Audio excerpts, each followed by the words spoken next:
One of the biggest problems for organizations of all kinds today is dealing with constant change.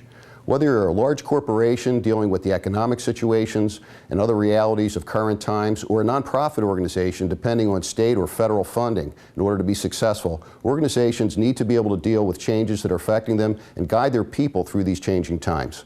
The first thing leaders need to do is to kill complacency in the organization.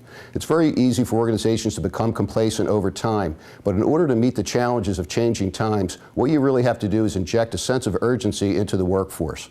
Second thing we need to do in our organizations is clarify the purpose of the organization. What I mean by that is, what is the mission, vision, and what are the goals of the organization? This helps us navigate through changing times. The mission of the organization tells everyone in the organization and outside of it exactly what the purpose of the organization is, what we do, who we do it for, and how we do it.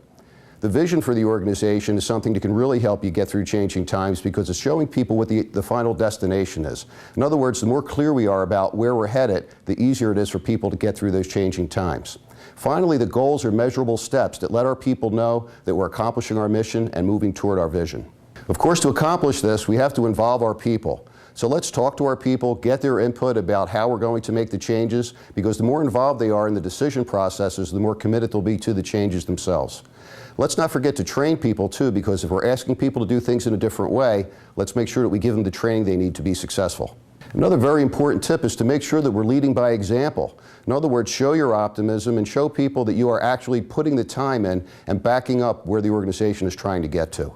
Finally, let's make sure that we celebrate progress toward our goals. We have to celebrate with our people and let them know that they're making progress in order to keep them motivated and help them to be successful during changing times.